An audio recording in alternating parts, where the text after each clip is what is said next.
The language barrier in Nepal was a challenge for us, but that's when you trust God to speak for you. That through our simple acts of kindness, generosity, spending time with them, that spoke of our sincerity. There were lots of NGOs who went to Nepal to distribute relief goods. There were some who would just drop relief goods and sacks of rice from the helicopter.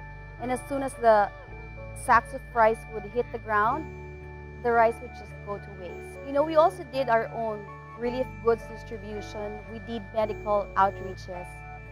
But beyond that, beyond providing the basic needs, we were there to build relationships with the people.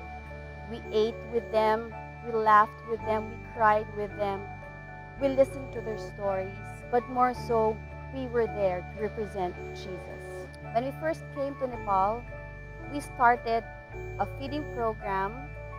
From the time until the end of July, we would have served over 6,000 meals. So one day during the feeding program, a local politician came in and asked, "Who is this group doing the feeding program?" And the person was in charge and said, "Oh, this is New Life Community Care all the way from the Philippines." So that surprised the local politician. And what surprised him even more was what the person in charge said, that New Life Community Care has remained consistent in the feeding program. In New Life Community Care, our mission statement is this: respond, reach out, and rebuild in every community that we serve. Nepal was no different. When we landed in Kathmandu 3 weeks after the earthquake struck, we did exactly that. We had a connecting pastor in a local village 3 hours outside of Kathmandu, to which we took a trip to see what his needs were. Upon arriving to the village, what we saw was complete and utter devastation. We had sat down with local community leaders and the pastor that we had connection with and asked, "What are your immediate needs?"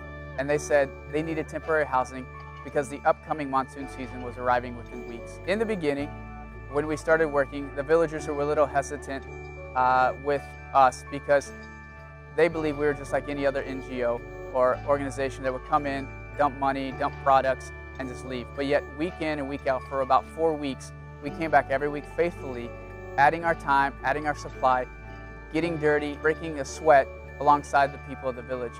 And that built a trust with them. So every week, more and more of the villagers would help. And by the end of the time we were there, the whole community had come together to build their temporary houses. I remember the day when the bulldozer arrived. We had been working up at the school, and in the distance we heard the creakety-creak of the bulldozer coming up the mountain path. And as soon as the bulldozer came around the corner, all the kids that were working with us erupted and sprinted down the road to meet the bulldozer. They were so excited that we had actually followed through with what we committed to do, and that was to bring a bulldozer to help facilitate the clearing of their village to start back over after losing everything in the earthquake. But the great thing was, after our village was cleared, we were able to go to the next village and do some clearing work for them as well as clear the road down to their village. So in all, we were able to bless 2 villages with the bulldozer that you sponsored and you supported. So all in all, your giving and your sacrifice has done a great part in providing life to a community in Nepal. When we came to Nepal, we were faced with a lot of needs. It was during that time that I met 2 6-year-old boys, and they were twins. As I was observing these 2 boys, I noticed that they were sad most of the time, and one of them was crying. We tried to cheer them up with a candy and a balloon, but that didn't work. Later on, I found out that their mom died during the earthquake, and they are now left at the care of their 17-year-old aunt. As I talked to the aunt, she said that their father didn't want to go back from his work abroad because he's afraid that he might lose his mind when confronted with the reality of his loss. The needs here come in different forms: physical, spiritual, emotional, and the children are the most vulnerable. And so we responded in our own little way. We went to the school, we brought some toys, sports stuff, and some treats for the kids. We did some drawing, singing, storytelling activities, played a lot of sports. We created an atmosphere where these kids can be kids again. We prayed that the painful memories of the earthquake be replaced with new joyful ones. And we didn't want to leave actually, and that was the hard part.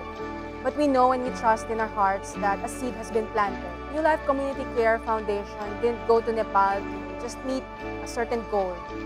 We didn't go there to brag on what we can do. We didn't go there to lift the name of our organization or a name of a church. We didn't even go there to convert the Hindus. We went there to demonstrate the love of God. That was it. And I believe that made all the difference.